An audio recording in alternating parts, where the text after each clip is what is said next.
Hello, Spire Network, and welcome to another Spirecast episode. We're very excited today to have Carey Nieuwhof with us. Carey, podcaster, well-known author, pastor, and speaker, and we're really excited to be able to talk with him. Spirecast is an opportunity for us to bring the best resources for leaders and to help provide inspiring content for you in leading churches across the country. And so we're excited for another opportunity to do that together.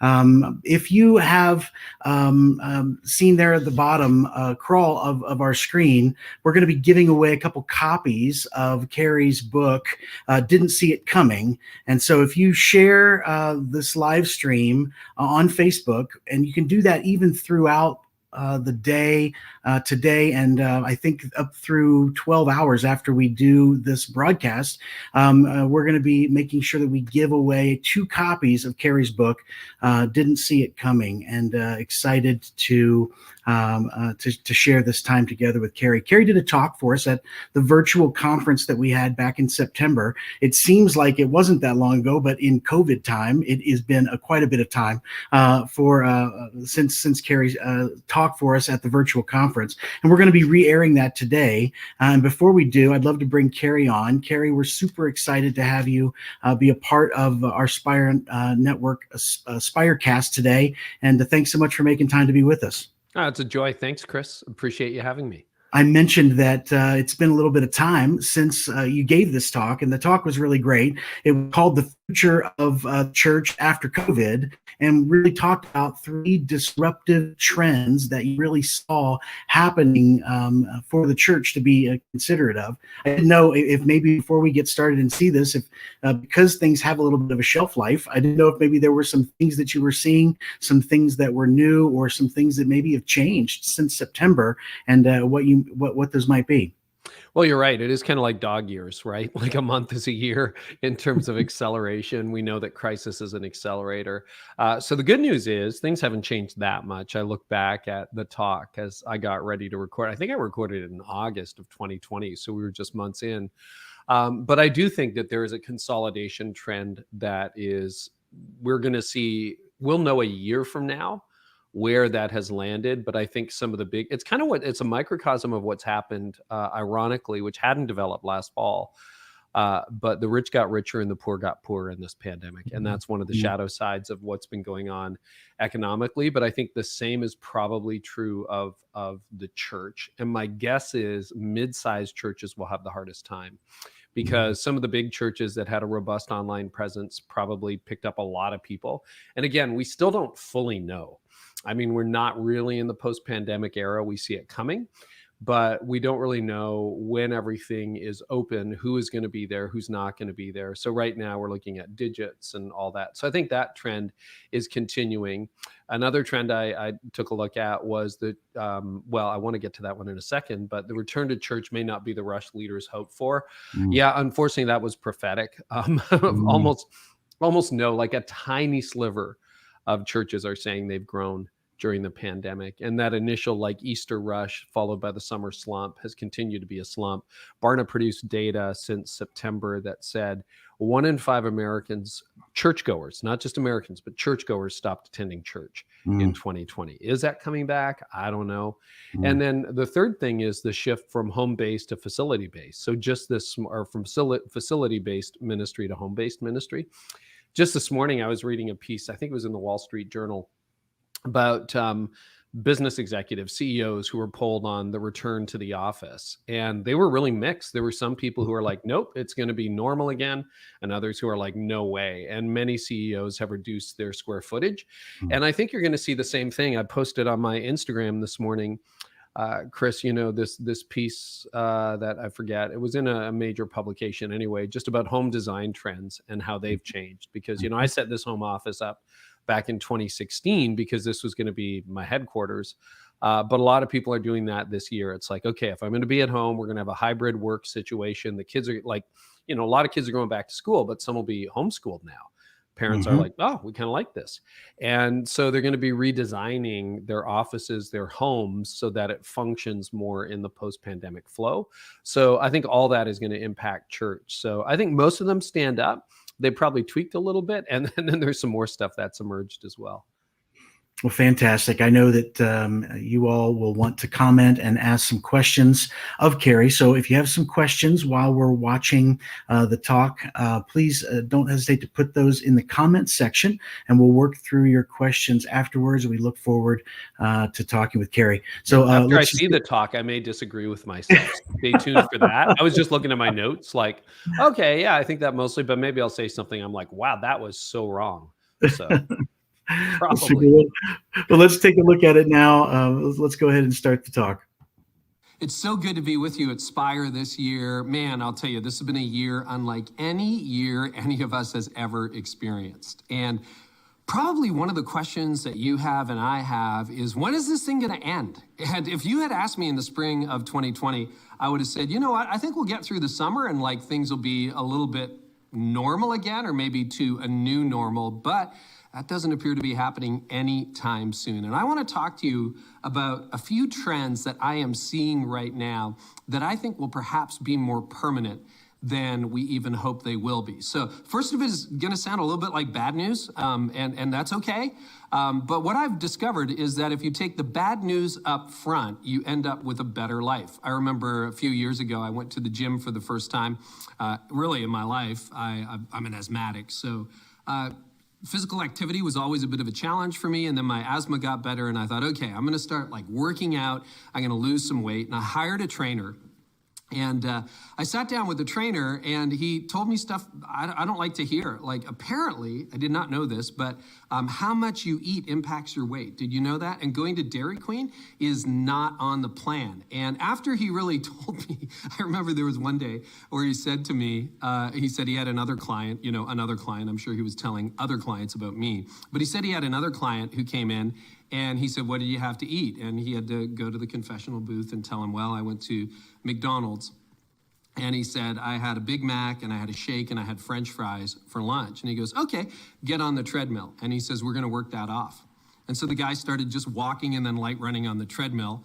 And he goes, after about 45 minutes, okay, are we done yet? And he goes, no. And 3 hours later, he was finished. And, if you know that information up front, it's like, oh, if I do that, it's going to take me 3 hours on the treadmill to work off all those calories. So anyway, it was all the hard truth that kind of led me to lose a few pounds and get into better shape.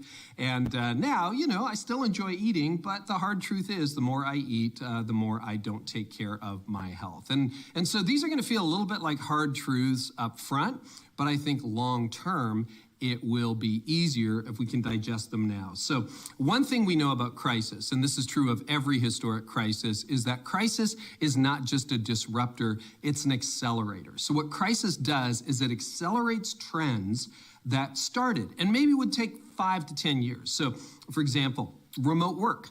I've been saying for a few years, hey, there will be a day, and I mean, you can Google this and find it out for yourself, where a lot of people work from home.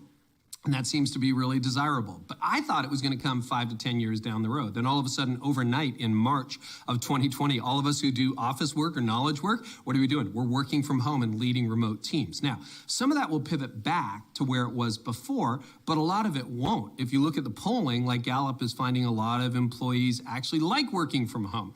And the reason they like working from home is they don't have a commute. They don't have traffic. They don't have to, maybe they can get rid of a car. They don't have the gas bill that they used to. And it's kind of surprising that I found that, I think it was 59% in a Gallup poll I said, of people who are new remote workers say, yes, we want this to continue in some form in the future. And that was surprising because these have hardly been ideal conditions, right? Daycares are closed, schools are closed.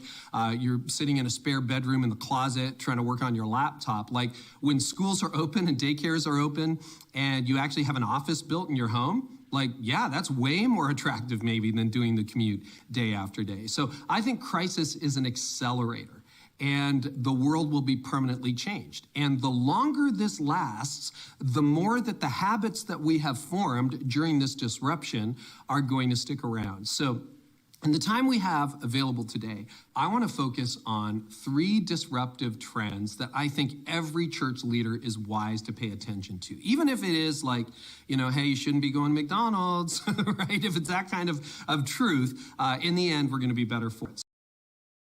So trend number 1, the church will consolidate as it expands. So the church is going to go through further consolidation. And what is consolidation? Consolidation is kind of an economic term that says that there will be fewer businesses doing more business. So look at what happened to the independent book industry in the 1990s and the 2000s. All these little independent bookstores went out of business as Borders and Barnes & Noble and Target and Costco took book selling more seriously. So the large players kind of took out some of the independent players. And then, of course, Amazon comes along and becomes a threat to some of the big box retailers. So that's market consolidation. We're still buying books, we're just not buying them the way they used to. Now, when you look back over the last few decades, you can make an argument that the multi-site movement and the megachurch movement was a consolidation of the market. Did megachurches reach new people? You bet they reach new people. Do multi-site churches reach new people? You bet. But we also know that part of the story is people who used to go to this little independent Baptist or this small Presbyterian or small Anglican or small Methodist or Assemblies of God church decided when big church came to town that they were going to go there. And so some of these small churches disappeared. Now, what's happening online is I believe that there is consolidation happening. And some of you have experienced that. You've seen your online numbers go up. It is, and you don't know because you haven't got a full return to church. We'll talk about that. But you suspect that there are far more people who are actually watching your church than perhaps pre-COVID. And you look at some of the largest churches, and that is demonstrably true. I mean, you scroll across your Facebook feed and like 5,000 people are watching at that moment. And you remember pre-COVID, it was like 1,300 people. So what's happening is the market is probably consolidating. And some of you are the beneficiaries of that. And for others, it's going to be a little more challenging. Now, Barna did a poll in the early days of COVID, so this data is a couple of months old, but think about how motivated you were at the beginning of the crisis to participate in church online. Everyone saw their numbers spike. But the story under the story is that 48% of churchgoers in May of 2020, so we're 2 months into the crisis, 48% of churchgoers said that they had not participated in any form of church in the last 4 weeks. So while numbers were still going up, people were like, I haven't done anything.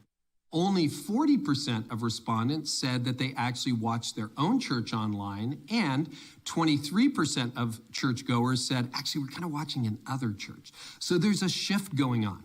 And we won't really know what happened with that shift until the dust is all settled. And we don't know when the dust is going to settle. Is it going to settle early next year? Is it going to settle 2 years from now? We don't really know. But there is probably, while we sleep, consolidation of the market going on. And that can be troubling or that can be an opportunity. So in the future, the church will prevail, the capital C church will prevail, but not every church will prevail. So what do you do about that? Well, if you're a small church and you don't really have the resources of a mega church, what can you do? Here's what I would suggest. Nobody can out-local the local church. So yes, you can't compete. No, you may not have the best communicator on planet Earth. And yes, sometimes your music team has to look down at sheet music in front of it. Okay, so you haven't got the best players in the world, maybe not the best communicator on planet Earth, but nobody should be able to out-local the local church. What can you do to reach out to your community, to love your community, to partner with your city, to encourage your people to go out and love their neighbors? Like, there is a local angle that the local church should be best at, because, a large church, an online conference like this, coming to your town to love people, okay? That can be your opportunity. So I think if you're a local church, nobody should be able to out-local you.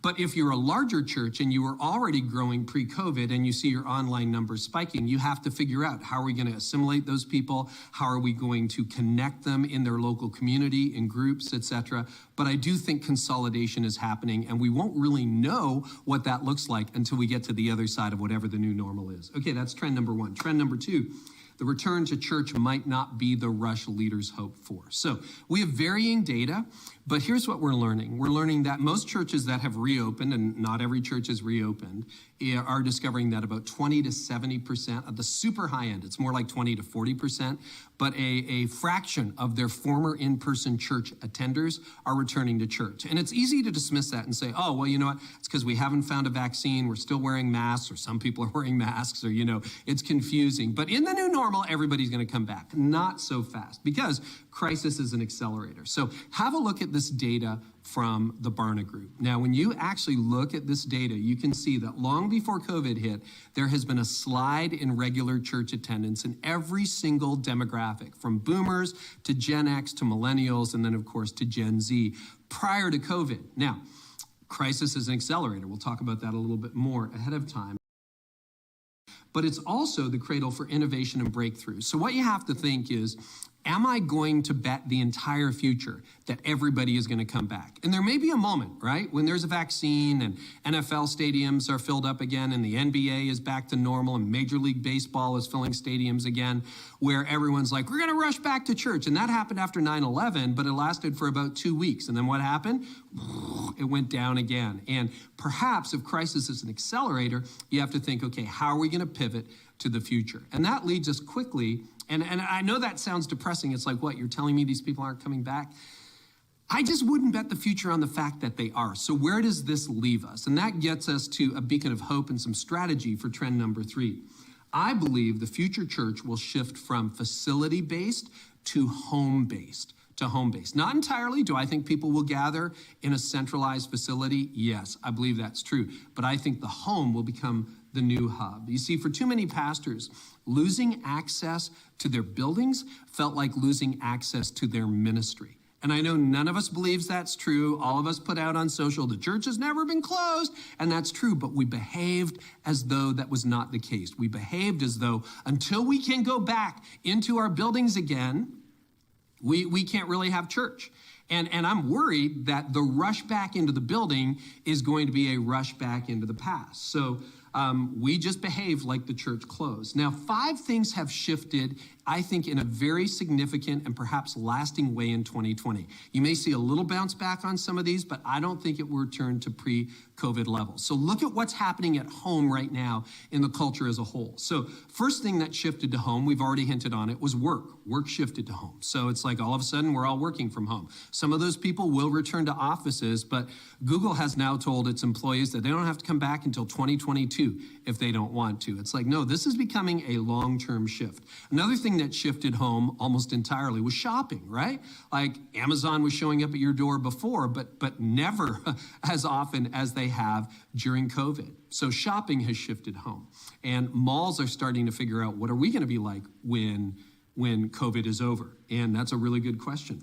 Food has shifted home, not only home cooking and baking, but takeout over dining in. So home has become the epicenter for food. That's probably a long time trend. Fitness, right? How many people just said, I'm going to get some weights, or I'm going to get a trainer for my bike, or I'm going to get some different things. And now you got a home gym set up. Will gyms in the fitness industry ever be the same again? Or I'm just going to start running because then I don't need a gym membership. So that's moved home. And then finally, entertainment, right? You can't go to a cinema, and a lot of people aren't, even when it reopens, going to a cinema anytime soon. So Hollywood is now releasing directly to home.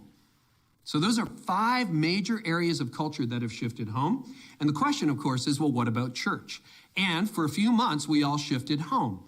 But as church leaders fix their gaze on the future, they're starting to ask, well, now we're going to get you back to a facility. And I'm wondering if that is a mistake. I think when homes of the future are designed, we're going to even architecturally design our homes differently.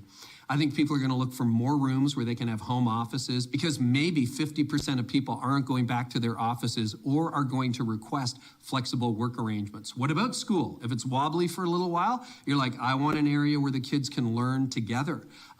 Fitness, like I'm going to build in a home gym. And again, I realize not everyone can afford that, but what I am saying is, I think this is going to be a shift in culture. Well, what if the home becomes the hub for church and your facility starts to be an equipping center as much as it is a gathering center?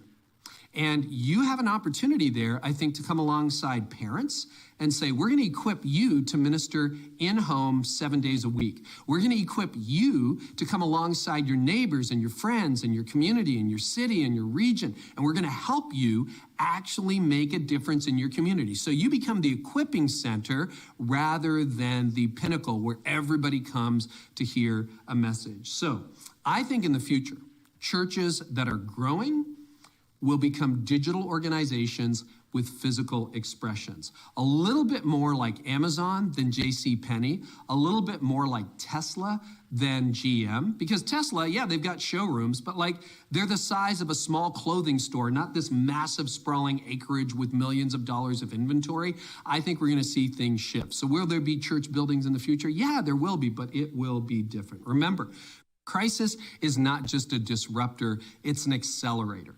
To get you ready for the future, what can you do? I got a free resource because I think agility becomes a superpower in the future, and I think we're going to have to pivot. I've pivoted multiple times. I know in my own organization, our church has pivoted, and your church has pivoted, and I think the real innovation is ahead. Because what's happened so far in COVID mostly is adaptation. We didn't really have a choice. Innovation is ahead. And if you want to become a nimble, agile organization, I would love for you to just text the word pivot ready to 33777, and I would be happy to continue the conversation and give you some of the tools and skills you'll need to be able to pivot into a much brighter future. So it's been so good to be with you today at Spire, and I wish you all the best as we move into this new future together. Well, there we go. So one thing has changed, Chris. That text thing doesn't work anymore. They changed the software. So I think it's Pivot Ready cheat sheet or something like that. My team can hook you guys up if anything. Super. We'll make note of that when we have this on the broadcast. No worries. No, it's amazing how that stood up. I don't know. What do you think? Do you disagree? What doesn't resonate? You know, I remember watching it the first time, and I remember thinking, especially about point number 2, I'm not so sure that that's going to be the case. Oh, the return to church. People are still going to have their churches, but you know what? As time has gone on, I think that's been the biggest thing for me, that I'm seeing the church needing to find ways to become more of a platform than it is a building or an event. So I think for me that was the biggest shift in this material over the last 6 months, where I thought, yeah, that's really, really true in terms of seeing the church become more of a facilitator of the home-based church experience as opposed to the church-based experience. It's the weirdest thing, and we were talking about this before we went live, but like a year is a long time for a habit to form. And again, I read a lot, but on the weekend, it was something like the majority of people are not renewing their gym memberships because they've invested in kettlebells. They have a Peloton, Peloton's back in stock. I'm looking at getting one this summer, right? Like at a certain point, people are like, well, I spent $1,000 on equipment. Like I got to justify my gym membership. And then habits. Like the biggest surprise for me, because I'm in a founding pastor role now, was I wasn't allowed in our church building for the first few months of the pandemic, just due to limits. I have no functional utility anymore. I don't run a camera. I don't run sound. So unless I was teaching, I wasn't in the building. And at first I felt really guilty. And now I'm like, no, this is pretty awesome. Like, I get it, because this is the conversation I had for 20 years. And we reached a lot of unchurched people and continue to, is they would show up at our church and say, well, I really like being here. This is great. I've given my life to Christ, or I'm investigating and getting baptized. But man, Sunday is a hard day to give up. Now, I'm a kid who grew up in church, and it's like, I never knew what it was like not to be at church until the last year. And now for the first, I'm not justifying it, but I'm like, oh, this is what these guys were talking about. It is a very, very different pace when you have 2 days on the weekend, when the world is kind of on common pause. And, we'll be going back to church. Like, of course we are. And our small group is gathering tonight, still via Zoom. But like, when you think about a long-term disruptive pattern, it's pretty alarming. And very few churches have fully recaptured pre-COVID levels of attendance, no matter how you slice it, and almost nobody's really growing right now. So that's like very, unless they're growing by consolidation, which I think when the dust settles, it's like, oh yeah, we're up 100 people, 1,000 people, but it's like, oh, you came from this church and that church, and it's sort of the preach off. And Right. Some of the big churches wanted that. We thought that, the vaccine would really be the beginning to the end, right? And we thought that once we had a vaccine out and once it began to just be distributed and move forward, and, that we're going to reach sort of a herd immunity by most reports by April. Vaccines will be out to most folks here, at least in the States, we believe around May. But how is this maybe not the case? How is the vaccine maybe not the beginning to the end, Carey? Well, I think what it does, it's going to reveal, because I think you're right. I think you guys, I wish we were as advanced as you were in your progress against against COVID. We'll be a few months delayed in Canada. I'm north of Toronto, but regardless, when people are allowed to do what people want to do, go to stadiums, eat at restaurants, go to conferences, hang out with family, hug people. So whenever that moment arrives, whether that's a few months from now or a year from now, people's behavior is going to be really telling. And my theory, and again, I could be wrong, is that we're going to behave like college kids who got released from a very strict background. And that sort of coiled spring who goes to first year college, and it's like, oh, I can drink now, I can party, I can sleep around or whatever. I think that is going to be our culture, because my neighbors are like planning vacations, and they're like boats are sold out here for a long, long time. You can't get a boat for another year. And I think when the world opens up, my prediction, and I hope I'm wrong, is see ya. Right. I'll be back when I feel like being back. I was reading a piece, it was a British piece, about the rise of ultra luxury vacations, because one of the thoughts is like, what's happened to cruising? Is cruising dead? Apparently to the contrary, it's booming. And there's one guy they quoted who spent over $100,000 on a cruise because he said, I missed my 70th birthday. I'm not missing another one. Bought suites, this guy's loaded, but he bought suites for all the kids and all the grandkids. And we're doing this up in style. And the more I look at how people, I think it's going to be a profoundly selfish era. And if you think about trends, right, like, does this mark the psyche of a generation? So what do we get after the First World War and the Spanish flu? We got the 1920s, roaring 20s, jazz music, Great Gatsby, movie theaters, the whole deal, very selfish decade. Then the Depression hits and the Second World War hits. What do we get after that? The 50s, which is prosperity, all about me. Now, church was still part of the culture then. It's not anymore. I wonder if we're going to go through a period, whether that's months or years, where people are like, yeah, you know what, because I couldn't go anywhere, I'm gone. Like, we're at the mountains, we're at an Airbnb. So that makes our online presence even more important, because if we're banking on everybody going, yep, I'm giving up 3 or 4 hours on a Sunday morning to be with you in person at a fixed time in a fixed place, I don't know whether that strategy is going to be effective in the future. It was already faltering, as we saw, right? Like boom, boom, boom, down, down, down goes church attendance. But I don't know. Open to people who disagree, but like, that's what I'm thinking about right now. Well, just as we take a look at things like, World War II and the trends that need to happen, the trends that happened after the Spanish flu and all those things. So interesting to see that. I think that the stage is set for a lot of those things that you described to take place. Folks, if you have a question for Carey, please don't hesitate to drop that into the comments section. We're going to be walking through some of those. I have a question here from Matthew Steiger. And Matthew says, are all of these trends current, or does that happen in geographical locations too? It's not a small church, but they are in a small town. And then he's seeing, from a rural context, the pendulum really hasn't swung as far as maybe the city context. Just wondering if you're seeing this in other places as well, Carey. Yeah, I'm glad you raised that question, Matthew. I think the jury's out on that one. I do some coaching, and one of the guys is always, we hear from, it's a group across America. And so we hear from a guy in California who's been in lockdown forever, and New Yorkers who haven't seen anything. And then he's in the Midwest, and he's like, well, here it's just like it was. Nobody has COVID. Next week he has COVID. Right. And then, everybody's back. I'm like, well, how's your attendance? He's like, well, it's 80%. And I'm like, so what is it? Are 20% still hold up? It's like, no, they're going to family. They're going to movies. They're just not coming to church. So I think there is that temptation. And I've heard that so much, like, the trends don't apply to us. What I would encourage you to do, and if that's the case, awesome, that's great. I would look generationally, though. because what the data is showing is that boomers have a preference for in-person attendance.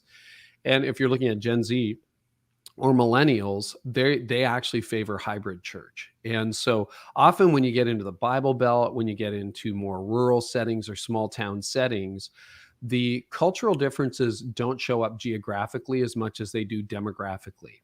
So poll your teenagers. What are they going to be doing? Are they going to be out every Friday night forever and ever? Are your young couples going to be like, yep, we got an Airbnb in the mountains and we'll see you later? So I would just say, like, I hope it'd be a lot easier if everything just went back, but, and maybe you'll buck the trend. But even when, I haven't done a live event in a long time in person, but I remember just before everything shut down, I was in Dallas and I was sharing some trends, and I usually get a bit of pushback from people. And there was a boomer pastor who came up and said, well, Carey, you're from Toronto. It's not that way here in Texas. And his youth pastor was standing next to him. And he said, actually, you should come to the student ministry. It is so radically different than adult ministry. And all the things we were talking about that day that didn't apply to him, the senior pastor, applied to the student pastor. And so often, and data would bear that out. Like if you start to stratify the Barna data, a young person in Texas, a 20-year-old in Texas, has more in common with a 50-year-old in California, which is just bizarre in terms of values, LGBTQ, theology, belief. That next generation is just radically different. So interesting. We talked about that first point, Carey, that churches will begin to consolidate, and we see consolidation as something that is most likely inevitable through this. So my question is this: is that such a bad thing? There's been a time where I think conventional wisdom was, hey, church planting and planting more churches was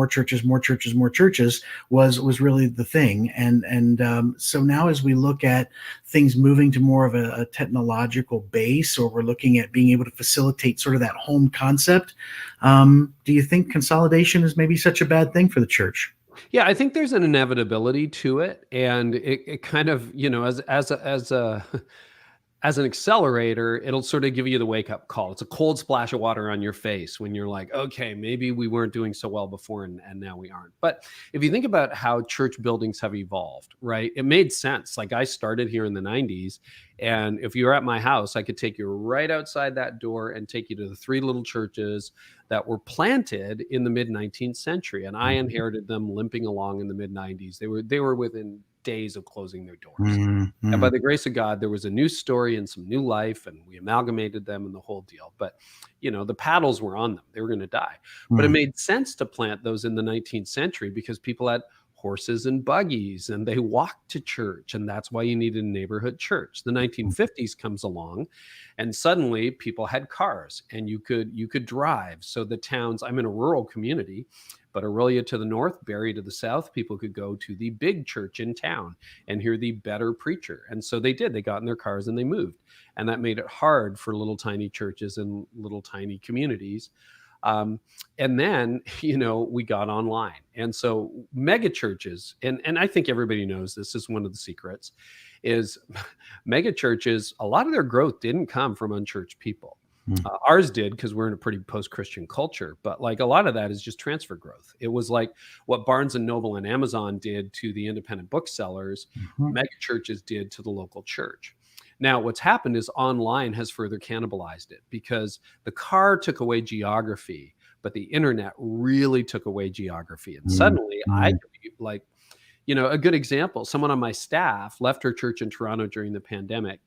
And I had a buddy here all last week, Mark Clark, who I do some courses with. And Mark and I recorded a new one that'll come out this summer. And, he's in Vancouver. That's 3,000 miles away, a 5-hour flight away. But he's planting a Toronto location, and someone on my team is like, yep, Village Church is my home. So suddenly geography is no longer a factor. And so I think you're seeing further consolidation, but that gives the opportunity back to Matthew's question. He has the opportunity to be local. Like, I love Mike Todd and Transformation Church, but he's not coming to Matthew's town. I think I can say that with confidence. Craig Groeschel, I love Craig.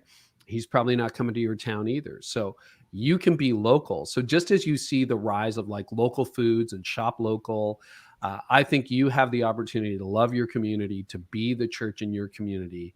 So rather than competing on the level of I'm a better speaker, I'm probably not a better speaker than Craig Rochelle or Mike Todd. I'm just not.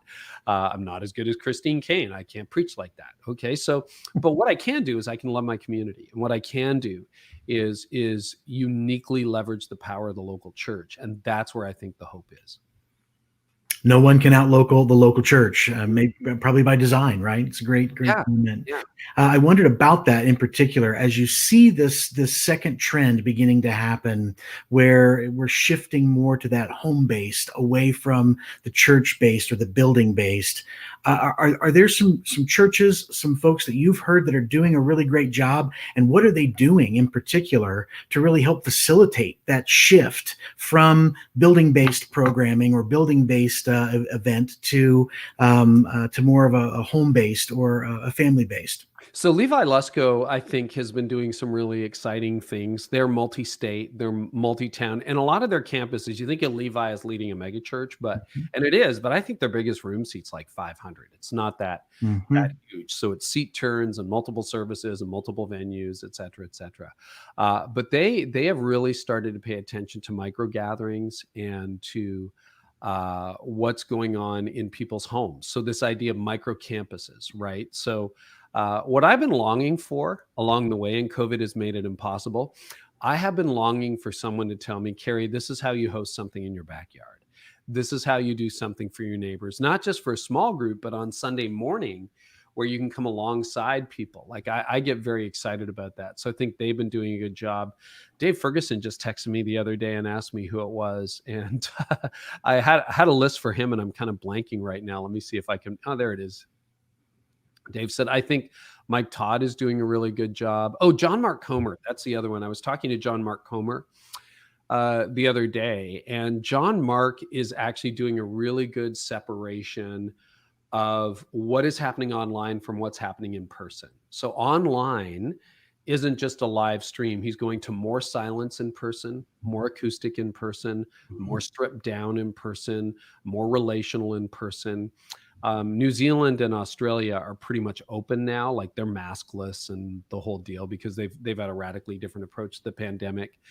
And what Dave Adamson is saying about what he's seeing there, and I'm spending a lot of time in Australia this week, so I could have an update a week from you on this, virtually, of course, is that the churches that are offering a more relational experience on Sunday morning are doing a lot better than churches that are just putting on the show with the lights and the sound and the hype. So I think you're going to see, and this is a very live issue, probably a divergence in a lot of churches between what is streamed on a Sunday. Like this idea, we're going to put a camera at the back of the room and just stream Sunday morning. It's probably, I don't know, you guys would remember this, but remember when the NFL decided to get rid of, it was a really weird experiment. They got rid of commentary and they just played what you could hear in the stadium. Right. Yeah, I remember that. Was awful. Yeah. It was like, it was such a bad idea. And the whole thing is like, if you're in the stadium, right, you're gonna, you'll get like some really, you'll see it differently, but actually the much better experience is when you watch TV. I'm more of a baseball guy. I don't really follow sports, but like, going to see the Blue Jays and the Yankees play, it's like not all that exciting in the stadium. And you don't even know who's at bat half the time unless you're paying attention. But on screen, you see everything. You see the curve of the fastball, and so I think we're going to move to that kind of experience where what's happening in the room is not the same thing that's happening on the screen. Now that takes resources, that takes skill, that takes like extra time. So it actually got a little bit more complicated, but I think that's probably going to be a trend to watch. Yeah, and that really, it kind of takes to this next question from Nate. With so many staying online, how do we continue to make disciples in a biblical way? And towards that point, how do you see discipleship being really impacted and affected? Yeah. So the first thing I would do, Nate, that's a great question, is just remove the idea of building from discipleship. So we've had a little bit of a false narrative. The debate that sort of emerged in a lot of my circles and on my website is, oh, you're saying online church replaces in-person church. No, I've never said that, never believed it. Maybe I didn't communicate it well enough. I think what'll happen is we live in this seamless loop of in-person and online, right? So I'm in an actual room, and I'm going to go upstairs for lunch in a little bit and see my real wife in real life. But right now, you and I are talking across time zones to people from all over America.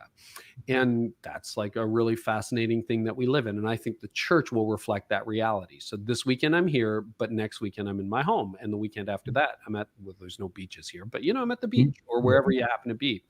And so the question then becomes, if your only model of discipleship is building centric, which it has been for a lot of churches, it's not a discipleship versus evangelism thing. It's no, our model of discipleship is building centric, then you have a problem.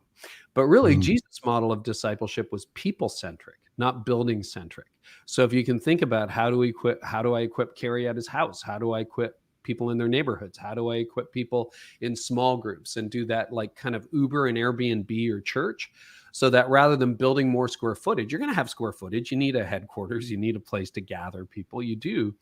But if you can think more like, I'm not a hotel, I'm Airbnb. So I'm going to leverage private residences and make them available for the purposes of vacation rather than I'm going to build this big resort for $100 gajillion. Then I think you'll be in a better space for that. So it's really a question of saying it's not online or in person. It's a question in person doesn't have to happen in the facility. So I think the best discipleship is face-to-face, flesh on flesh, but we have narrowly defined that as happening within a building. And I think if we can expand our definition, we'll do discipleship a lot better. Really great comments, Carey. Really appreciate you being with us today. Appreciate your talk and just your thoughts and leadership in so many great ways. I just want to be able to mention everybody, sharing this podcast gets you a chance to win one of Carey's books. And we're really excited. The book, Didn't See It Coming. Carey, I know you were just talking before we started about a brand new book. Do you want to just share just a little bit of information about that new book so that we can be looking forward to it? Yeah, so I'm pretty excited about it. A lot of people are feeling overwhelmed right now. And so it's really an antidote to overwhelm. It's called At Your Best, and it'll be out in September. The subtitle is How to Get Time, Energy, and Priorities Working in Your Favor. And it's sort of, I burned out about 15 years ago, and I had to claw my way out of the pit. And Reggie, I saw your note, and I'll be praying for you and your wife and your family, by the way. Thank you so much for sharing that. And I'm so sorry for the situation you're in. But, long before the pandemic, a lot of us were stressed and really, really just having a hard time even keeping up. And so what I do is I've had to figure out the hard way through coaching and consulting, how to get time, energy, and priorities working in my favor. And a few years ago, one of the top questions I was getting was, how do you get it all done? How do you lead a church? How do you do a podcast? And I realized that there are principles there. So I share those principles in the book. And really hope it'll help people get their life and leadership back. So that book comes out in September. It's called At Your Best.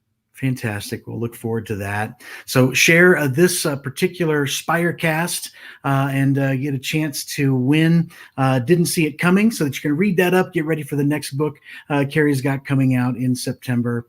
Really appreciate the time today. Really appreciate your thoughts. If you haven't had the chance yet to register for the Spire Conference, we are looking forward to that event September 14th through the 16th in Nashville at the Gaylord Opera Band Resort and Convention Center. Really excited. Carey is right now slated to be with us. We're looking forward and hopeful that he might be able to do that. Should all things participate in our favor with regard to borders and him being allowed to be able to be with us, we're looking forward to hopefully having him there, and maybe have the new book by then as well, and look forward to hearing more about that. So thank you all so much for joining this Spirecast today. And we look forward to continuing to bring you ways to be inspired and encouraged in ministry as we continue to lead a movement. Thanks so much.